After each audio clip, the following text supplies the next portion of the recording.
freelancing has existed forever. And a lot of these techniques, I don't, people, it pisses many people off because it's like, what? Prisming?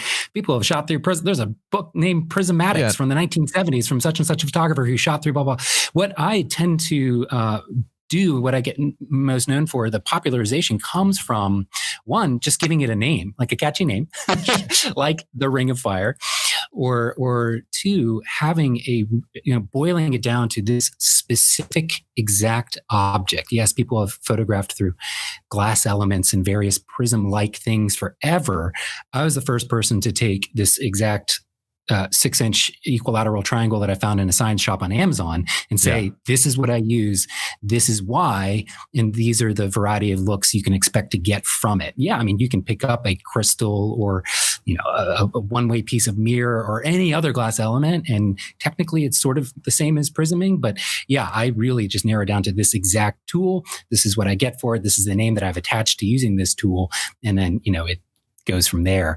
But anyway, so just to clarify there, people get all super offended about everything these days. But one of those things, like you said, is essentially claiming a technique. Now here's the thing: is like I think claiming a technique is bullcrap. Number one, because like you said, everybody's done all this stuff forever. But I think popularizing technique is far more impressive than any of those other things. And here's why: because maybe you're being humble in saying this, but popularizing technique, you not only need a name for it, you not only need kind of like mastery of that thing, and you're going to demonstrate like what you mentioned, but the piece that you're missing right now is you actually have to have the image, the thing that you're creating, the product has to be good enough that somebody else wants to replicate it. That somebody you have to actually demonstrate the technique in a way that's like, that doesn't suck, because anybody could grab a prism and put it in front of a lens. And I've seen plenty of piece of crap photographs where people take the techniques and take these things, and then they're like, no, I was the first person to do this, or I was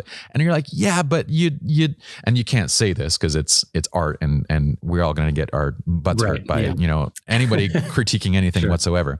But it's you can't really say that you did something when the result of it is not that great. So freelancing is a technique that's literally existed forever since like the original cameras. But what you need in some of these techniques, whatever it is sort of a unique angle in approaching the use of the physics in this case with the freelance. So what I got known for and popularized it by was taking a specific lens, the Nikon 50mm f 1.8D, the like really affordable $99 one. Yes, that one. And ripping the metal mount off because it's a 1.8 aperture, the rear element is really narrow compared to something like a 1.4 or 1.2. And combined with that narrowness and the lack of metal now, you were able to get really extreme, very easy access to these free lens effects. And I still, to this day, shoot with that exact lens that you see in those photos from that blog post like 8 years ago. And it's wonderful. So that, unique approach to using this technique that has existed forever is what really made it spark and kick off for a lot of people. Plus, again, just the fundamental boiling down to like a simple explanation of how it's being done. How do you feel when you see people? Well, first, my question is, how do you feel when you see people running with these techniques and taking them and kind of making them your own, making them their own? Their own. It's interesting that the conversation is going this direction, because literally just yesterday, I was starting to uncover like, man, what is the state of prisming? I keep getting these ads for Prism Effects Company or something.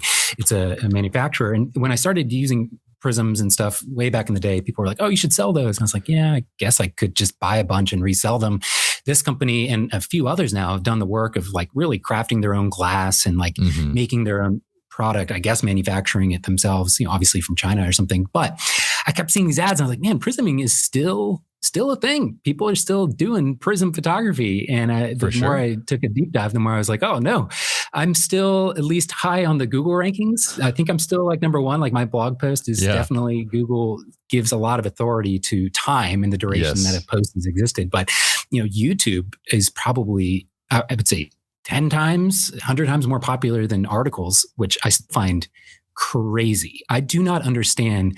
I personally, even though I do make occasional YouTube videos and such, I hate watching videos to try and learn stuff. I really prefer to read because I can skim things, I can digest it in sections where I want to. And I'm still kind of shocked that YouTube is, anyway, but I don't know how many hundreds of YouTube videos have been made about using prisms. And so the more and more I started to research, just yesterday, the more I was like, I really need to get somebody to write a Wikipedia article, because that really seems to be the authority. The ultimate authority. The ultimate authority on the origin of an idea. Because people keep, optimizing their SEO. I'm going to be knocked off the number one spot at some point for a lot of these ideas. Well, I don't know if I'm prepared for that. to put this into context, I mean, this is like, if you were outside of the photography space, this would kind of be like designing, like a very unique way of making coffee and saying, this is my way of doing this, and this is how you can get to a better cup of coffee. And then putting it out into the world and watching not only all these other people come in and say, this is great, we're going to take this, we're going to imitate it. But then you also see companies coming in and saying, hey, we're going to build products off of that idea.